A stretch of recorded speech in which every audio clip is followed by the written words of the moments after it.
আসসালামু আলাইকুম, ওয়েলকাম করছি রিয়াসাদ আজিম। ভিন্ন ধর্ম মতাদর্শে যারা শুনছেন সবার প্রতি আন্তরিক কৃতজ্ঞতা। আর মাত্র কিছুক্ষণের অপেক্ষা, আফগানিস্তান দক্ষিণ আফ্রিকা আইসিসি টি-20 world cup USA West Indies যৌথ আয়োজনের যে টুর্নামেন্ট, সেই টুর্নামেন্টে এই দুই দলের সেমিফাইনাল, এবং সেমিফাইনালে যেই দলটা জয়লাভ করবে ফাইনালে পা রাখবে। টি-20 বিশ্বকাপের ফাইনালে কখনোই সাউথ আফ্রিকা খেলে নাই। আফগানিস্তান তাদের যে পথ চলা, তাদের যে জার্নি, সেটা আরো ডিফারেন্ট। আফগানিস্তান 2004 সালে প্রথম এশিয়ান ক্রিকেট কাউন্সিল ট্রফি টুর্নামেন্টে অফিসিয়ালি ক্রিকেটে পথ চলা শুরু করে, এবং 20 বছরের মধ্যে সেই দলটা তাদের এই 20 বছরের জার্নিতে সেমিফাইনালসে আইসিসি ইভেন্টের, এবং এবারের ইভেন্টটা one of the biggest event, 20টা দল অংশগ্রহণ করছে, সেখানটার সেমিফাইনালে জায়গা করে নিয়েছে। তারা মাত্র 2টা জয় দূরে অভাবনীয়ভাবে বিশ্বকাপের শিরোপা জয় থেকে এক জয় পেলে দক্ষিণ আফ্রিকাকে হারাতে পারলে they will be the finalist. এবারে বিশ্বকাপে সবচেয়ে বড় প্যাকেজ বলেন, চমকের প্যাকেজ বলেন, সবচেয়ে বড় রোমাঞ্চকর দল যদি বলেন, তাহলে ওই দুই দলই মুখোমুখি হচ্ছে সেমিফাইনালসে। দক্ষিণ আফ্রিকাকে নিয়ে কেউ এতটা প্রেডিক্ট করেনি সেমিফাইনাল পর্যন্ত যাবে, যেখানটায় ইংল্যান্ড বাদ পড়ে গেছে, ওয়েস্ট ইন্ডিজের মতো দল বাদ পড়ে গেছে, পাকিস্তান বাদ পড়ে গেছে, অস্ট্রেলিয়া বাদ পড়ে গেছে। সেই কাজটা করে দেখেছে সাউথ আফ্রিকানরা, আনবিটেন। আফগানিস্তান তারা যাদেরকে বাদ করে দিয়েছে, নিউজিল্যান্ডকে শুরুতে এবং পরবর্তী সময় অস্ট্রেলিয়ার স্বপ্নভঙ্গ করে যেভাবে সেমিফাইনালসে জায়গা করে নিয়েছে, অভাবনীয়। কে জিতবে কে হারবে আমি জানি না, বলাটা খুব ডিফিকাল্ট, কিন্তু একটা কথা বলতে পারি, I am supporting Afghanistan.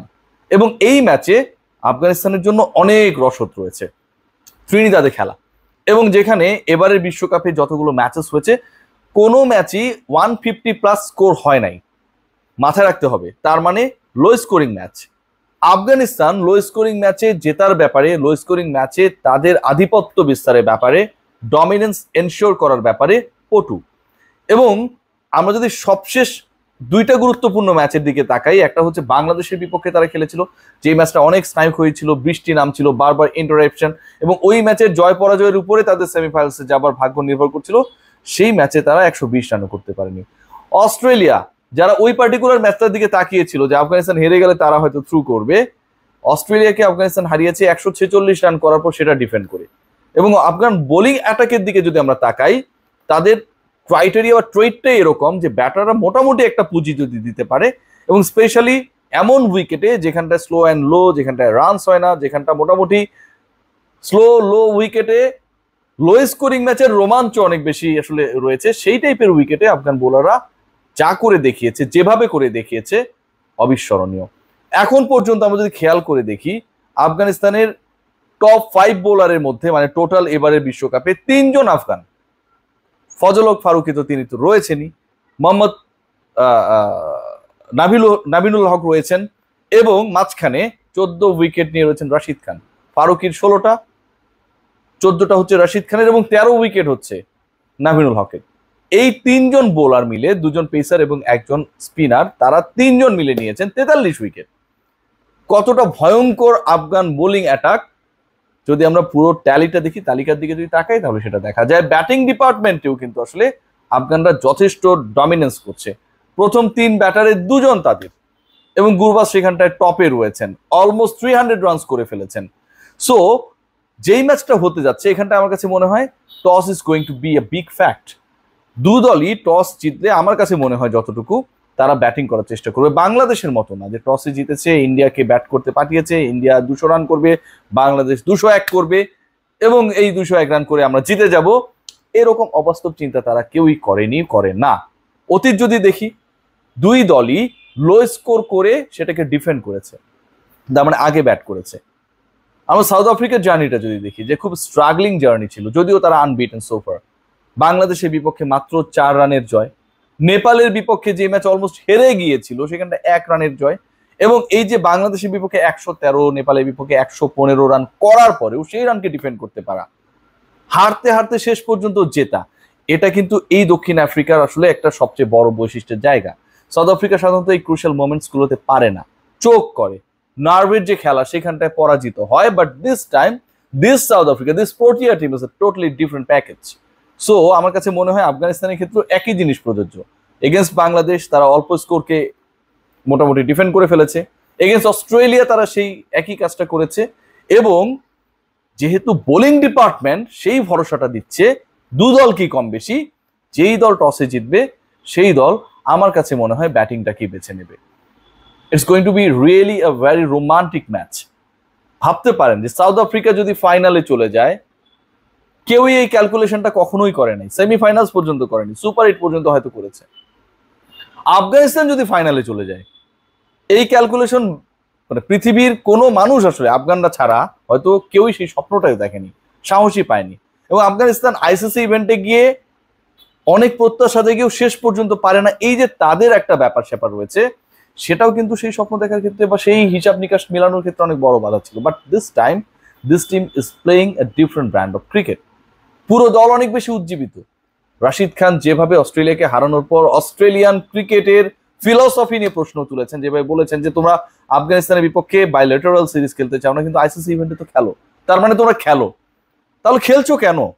If you have any kind of problem then you don't need to play. তুমি খেলবাও, আবার বেছে বেছে খেলবা, এই ধরনের উঁচু মানসিকতা, এই ধরনের মানে টু সাম এক্সটেন্ট আমার কাছে মনে হয় নিচু মানসিকতা যারা পোষণ করে, তাদের ব্যাপারে আফগান ক্যাপ্টেন যে কথাটা বলেছেন, যেভাবে বলেছেন, আমার কাছে মনে হয় যে you must have some guts. Bangladesh যখন হচ্ছে বোনাসের খোঁজে, তখন আফগানরা ফাইনালের খোঁজে, তখন তারা চ্যাম্পিয়নশিপের খোঁজে।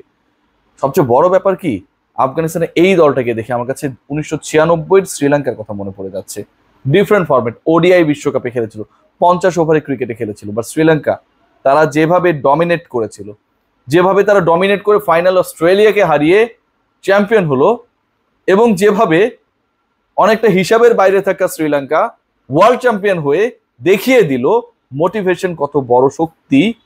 আমার কাছে মনে হয় যে আফগানিস্তানের ক্ষেত্রে টি-20 ফরম্যাটের বিশ্বকাপে সেই একই ব্যাপারটা কাজ করছে।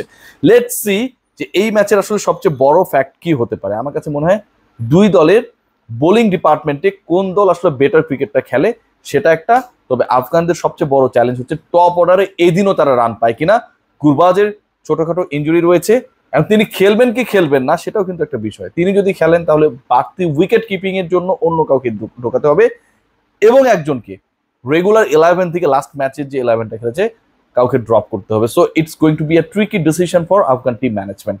আরেকটা ইস্যু আমার কাছে মনে হয় আফগানিস্তানের জন্য সবচেয়ে বেনিফিটের জায়গা, তাদের হেড কোচ জনাথন ট্রট রয়েছেন, 42 ইয়ার্স অফ এজ, টি-20 ক্রিকেটের সাথে মোটামুটি একটা ভালো পরিচয় রয়েছে, আধুনিক মন মানসিকতা আমার কাছে মনে হয় যেটা খুব বেশি আফগান ক্রিকেটারদেরকে ইন্সপিরেশনে উদ্বুদ্ধ মানে ইন্সপায়ার করার ক্ষেত্রে কাজ করেছে।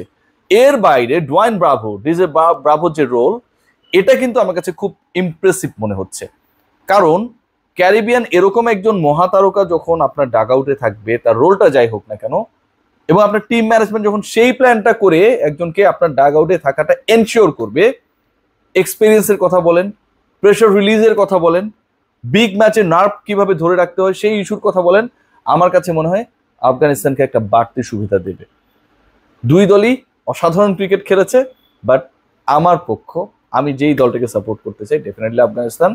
এরকম দল যেই দলটার আসলে ক্রিকেট কাঠামো ঠিক নেই, ক্রিকেট বোর্ড গরিব, যারা অন্যের দেশে গিয়ে বাইলেটারাল সিরিজ খেলে, তাদের দেশে ক্রিকেট টুর্নামেন্টগুলো প্রপারলি হয় না, তারপরও যখন একটা দল সেমিফাইনালসে চলে যায়, তারপর একটা দল যখন অস্ট্রেলিয়াকে হারিয়ে দেয়, নিউজিল্যান্ডকে হারিয়ে দেয়, তখন সেই দলটার আমার কাছে মনে হয় ফাইনালে যাওয়াটা অনেক বেশি ডিজার্ভ করে। সবাই ভালো থাকবেন, take great care, good luck for both the teams, but I am supporting Afghanistan.